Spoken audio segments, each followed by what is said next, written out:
Magandang araw! Ako si Ninya Linyorong at ngayong araw ay ating tatalakayin ang tungkol sa makrong kasanayang pangwika. Ang makrong kasanayang pangwika ay isa sa nagbubuklod sa ating mga Pilipino. Una ay ang ating tatalakayin ay ang pakikinig. Sinasabing halos sa lahat na 40% ng mga tao ay iginugugol sa pakikinig. Ngunit hindi lahat ng ating naririnig, ating napakinggan ay kinakailangan nating sundin. Kinakailangan ito ng masusing pagsusuri. Kaya naman, sa kasanayan ng pakikinig, mayroong una ay ang informal na pakikinig. Ito ay paglalagom o pagsasummarize o pagbuo ng buod. At ang pangalawa naman ay ang balangkas o ang paggawa ng outline. At pagtatala habang tayo ay nakikinig at ang pag-alaala o ang pag-remember kung tawagin sa Ingles. So yun ay nasa informal na pakikinig. Ngayon naman, ang pangalawa ay ang mapanuring pakikinig. Una ay ang paghahanap ng mahalagang impormasyon na ating gustong makuha. Katulad na lamang kapag tayo ay nakikinig sa diskusyon ng ating mga guro. At ang pangatlo ay ang paghusgang pakikinig. Ito ay ang pagbibigay ng reaksyon tungkol sa iyong napakinggan o naririnig. Katulad na lamang halimbawa ng mga isyu o sa simpleng sinasabi ng iyong mga kaibigan. Ngayon naman ay ang pangapat, ito ay ang pakikinig para magpahalaga. Halimbawa nito ay ang tula. Sa pamamagitan ng tula ay mapapahalagahan mo ang mga magagandang aral o ang mga leksyon na iyong matutunan ukol sa binasang tula na iyong napakinggan o binabasa. Ngayon naman, mayroong mga uri ng tagapakinig. Una ay ang informative o informatibo, pangkasiyahan o entertainment, kritikal, ito ay nangangailangan ng masusing pag-iisip at logical o logical na pag-iisip. At mayroon din tayong pasibo at evaluative. Mayroon din tayong reflektibo. Sa katulad na lamang na nabanggit, reflektibo na kung saan ikaw ay maghahanap ng koneksyon ukol dito.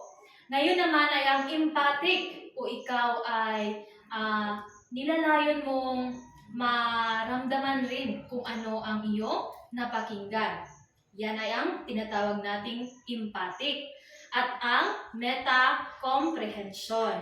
Ito ay ang pagbibigay mo ng iyong kaalaman o ikaw ay nakakaunawa sa mga binasa o iyong napakinggan na mga impormasyon. Ngayon, sa uri ng tagapakinig, mayroong eager, beaver, sleeper, tiger, bewildered, frowner o yung taong para bang ayaw makinig, relax, busy, at ang two-eared listener. Kapag sinasabi natin two-eared listener, ito yung mga taong nakikinig na at ang kanilang utak ay gumagamit ng iba't ibang impormasyon upang mas mapalinaw pa ang kanilang mga napakinggan na mga impormasyon. Ito ay mayroon naman tayong mga salik sa mabuting pakikinig. Ito ay ang oras. Okay, kinakailangang ikonsidera mo ang oras. At ang daluyan, halimbawa nito ang maging daan upang makapagbigay ka ng impormasyon. Halimbawa nito ay ang Facebook, gano'n. At sa mabuting pakikinig naman ay ikinukonsidera rin ang gulang o ang edad. Ang kasarian, may mga bagay na maaaring hindi pwedeng iparinig sa mga lalaki at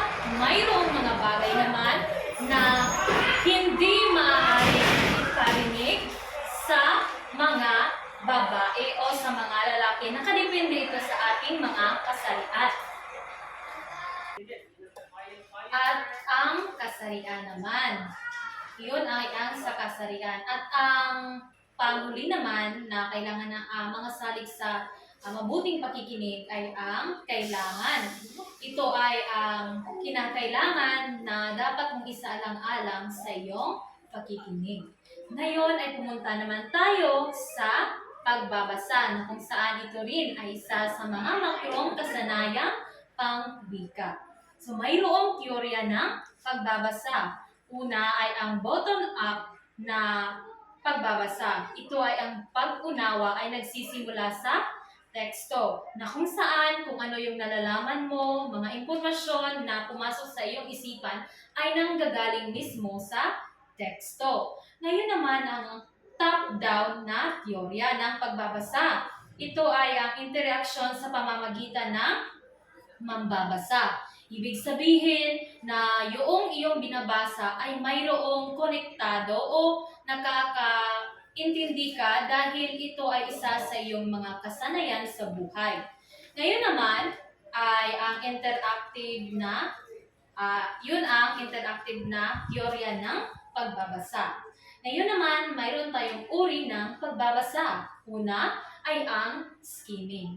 Tinitingnan muna ang kabanata bago tuluyang basahin. Ibig sabihin, nangangalap ka muna ng impormasyon kung ito ba ay interesado ka, kung ito ba ay naayon sa mga kaalaman na gusto mong matutunan. Ngayon naman ay ang pangalawa. Ibig sabihin, ito yung scanning. Tiyak na impormasyon sa isang pahina ang iyong binabasa o iyong hinahanap. So, yan ang tinatawag nating scanning. Halimbawa, nag-i-scan ka ng libro, tapos tinitingnan mo doon sa table of contents na ito yung impormasyon na ating gusto matutunan. Kaya naman, tiyak na impormasyon ang iyong hinahanap at yun ay ang tinatawag nating scanning. Ngayon naman ay ang pagsulat. Ito ay ang pagsalin sa mga ideya na sa pamamagitan ng papel. So mayroong uri ng pagsulat. Una ay ang academic. Ngayon naman, class, pag sinasabi nating academic, ito ay mas mataas na kaalaman ang iyong ibinabahagi. Ngayon naman ay ang technical. Ang technical ay ang nagbibigay ng direksyon. Ikaw yung nagbibigay direksyon. At ang referential naman, ito yung mga halimbawa nito ay ang thesis, dissertation, at ito yung pinagkukunan mo ng iyong mga impormasyon na nakikita o nakalap. Ngayon naman class ay pumunta tayo sa journalistic. Ito yung karaniwan nating nakikita sa pahayagan o sa dyaryo. Ngayon class, ang professional na pagsulat.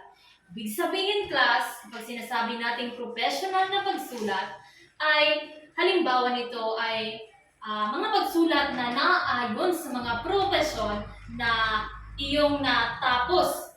Halimbawa, isang doktor na nagbibigay ng medical na abstraction sa kanyang pasyente. Ang iyong class ay dumako na tayo sa malikhaing kaisipan o sa malikhaing pagsulat. Ang malikhaing pagsulat class ay ito ay ginagamitan ng masining na pag-iisip. Ngayon naman class, ang ating tatalakayin ay ang pagsasalita. Ngayon class, ang pagsasalita ang kauna-unahang natutunan ng tao at mayroong uri ng pagsasalita. Ito ay ang memoryado o sinasaulo o memorize kung sa Ingles. So, lahat ng mga iyong sinasabi, lahat ng iyong mga salitang lumalabas sa iyong bibig, ibig sabihin, lahat ay memoryado o sinasaulo. Ngayon naman class ay ang impromptu. Ano bang ibig sabihin kapag sinasabi natin impromptu? Ang impromptu ay ang biglaan. Ibig sabihin, wala ka ng panahon para maghanda. Ngayon, class, dumako naman tayo sa extemporaneous na kung saan mayroon kang sapat na kahandaan o panahon para maghanda. So, taglay mo ang makapaghanda sa iyong nais na isasalita. Ngayon, class, ay pumunta na tayo sa pagbasa ng isang itinakdang papel. Yun ang halimbawa ng extemporaneous class. Ngayon naman ay mayroong katangian ang mahusay na tagapagsalita. Una ay ang tinig. Ito yung boses. Kinakailangan na malinaw ang iyong boses kapag ikaw ay nagsasalita. Ngayon naman, ito yung, ay dumako na tayo sa tikas. Ito yung tindig. So, sa pamamagitan ng tindig ay nalalaman na ng mga tao ang angking talino na iyong nakamtan. Kapag ikaw ay may tindig o may tikas sa pagsasalita.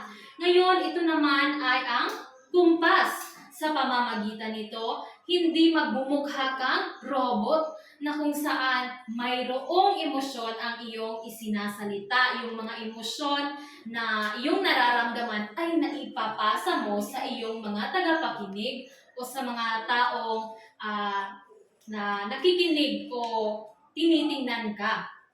Ngayon, class, ay ang kilos o galaw. Kailangan sa Ingles, ito ay ang gestures. Alright?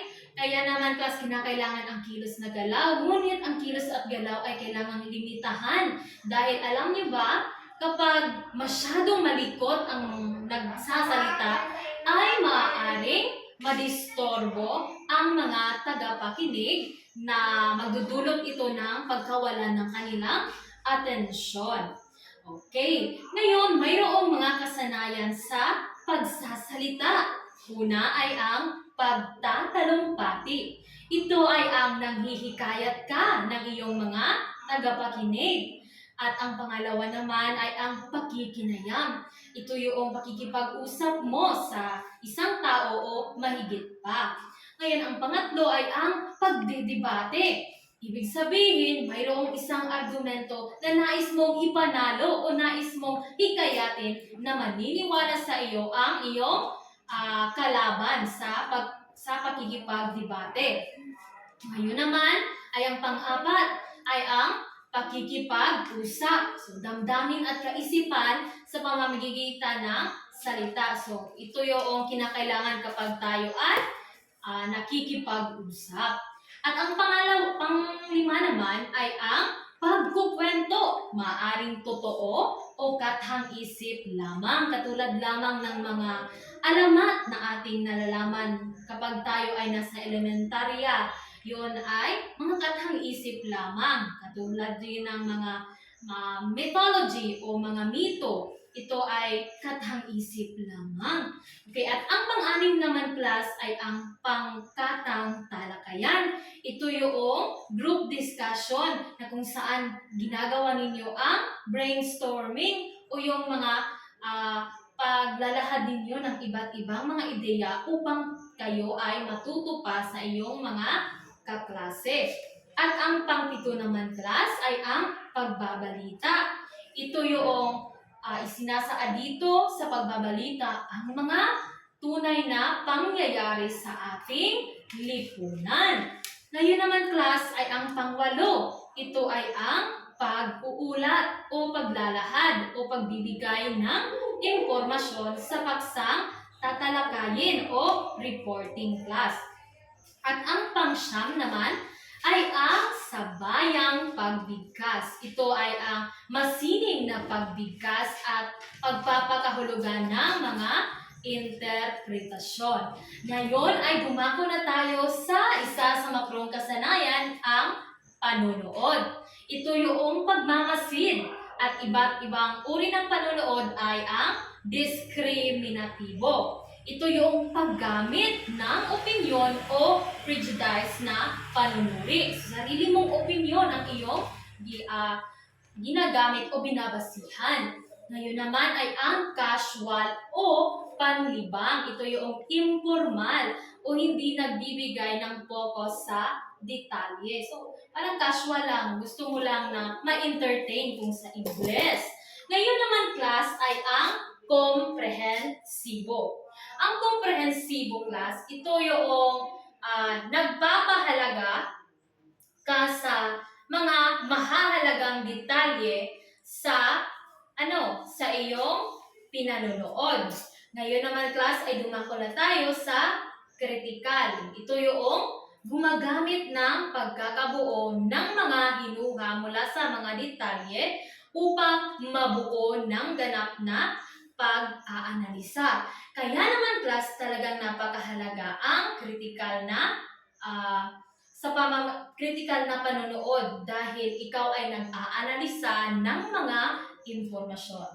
Ngayon ay dumako na tayo sa pananaliksik. Okay. Ang pananaliksik class, ito yung pag-unawa sa estruktura at organisasyon.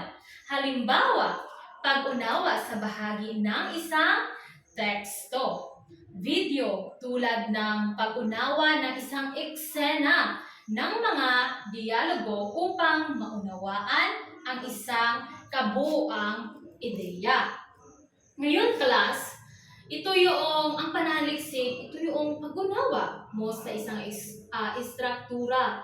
Halimbawa na lamang, kung ikaw ay nakikinig o nanonood ng mga balita o ng teleserye, ang mga ideya dito ay iyong binibigyan ng pansin dahil gusto mong magsaliksik nang mayroon kang maraming matutunan.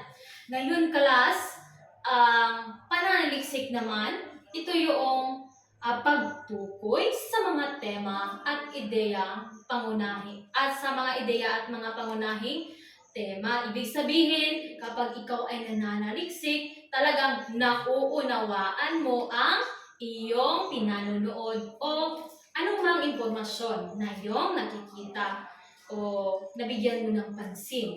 So, ito yung pagtukoy sa mga tema at ideya. Ngayon ay ang pag-unawa sa mensahe at layunin. Ibig sabihin, class, ang pananaliksik, hindi lamang ito yung formal na karaniwang nangyayari sa atin noong tayo ay nasa senior high school pa. Ipinapagawa sa atin ng ating mga guro ang research paper. Ngunit ang pananaliksik pala, class, ay ito yung pagbibigay ng o paghahanap ng mga konektibong mga impormasyon na iyong nakikita o nasasagap.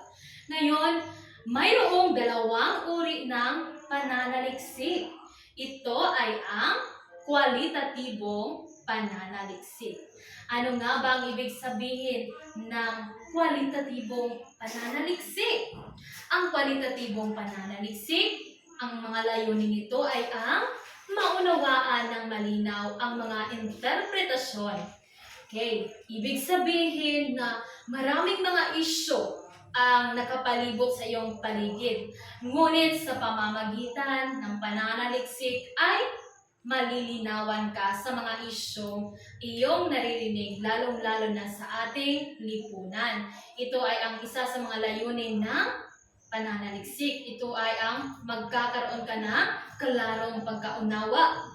Ngayon naman, ang paraan ng pananaliksik na kwalitatibong pananaliksik ay gumagamit ng pamamaraang pakikinayang at pagmamasid upang makakuha ng detalyadong impormasyon. Ibig sabihin, class, gumagamit ka ng pakikipagsalita sa iyong kapwa dahil ikaw ay nakikinayang o na nagawa ng mga survey. At ang mga datos na iyong mga natutunan, class, o yung gusto matutunan o mga datos na gusto mong makalap ay sa pamamagitan ng mga salita o larawan o mga simbolo. Yan, sa ganoong paraan mo makikita o makahanap ang mga datos na gusto mong makuha sa pamamagitan ng kwalitatibong pananaliksik. Halimbawa, Gusto mong pag-aralan ang mga karanasan ng mga mag-aaral sa panahon ng pandemya. Gusto mong kamustahin kung ano ang kanilang nararamdaman, ang kanilang mga emosyon, at ang kanilang mga gustong nais ipalabas na mga salita o emosyon. Kung gusto mo itong malalaman, maaari kang gumamit ng kwalitatibong pananaliksik. Ngayon, class, ay pumunta na tayo sa ikalawang uri ng pananaliksik. At ito ay ang kwantitatibong pananaliksik. Ang layunin, class, ng kwantitatibong pananaliksik, ito ay upang masukat at i-quantify ang isang pangyayari. Tumutuon ito sa pagsukat at pag-quantify ng isang pangyayari. Ngayon, ang paraan upang magkaroon o magawa mo ang kwantitatibong pananaliksik ay ang paggamit ng survey at statistical analysis upang makakuha ng mga datos gamit ang mga numero. Halimbawa, class, aalamin mo kung ano nga ba ang kung ilang porsyento ng mga mag-aaral ang naglalaro ng ML sa loob ng isang paaralan. So, sa pamamagitan noon, ikaw ay gagamit ng kwantitatibong pananaliksik. Kaya naman, tunay na napakahalaga ng makrong kasanayan sa ating wika at sa ating kultura. Dahil, class, alam niyo ba, kung walang makrong kasanayang pangwika, tayo ay hindi magkakaisa. Dahil ang kasanayang pangwika, ito yung paraan upang magkakaroon tayo ng pagkakaunawaan.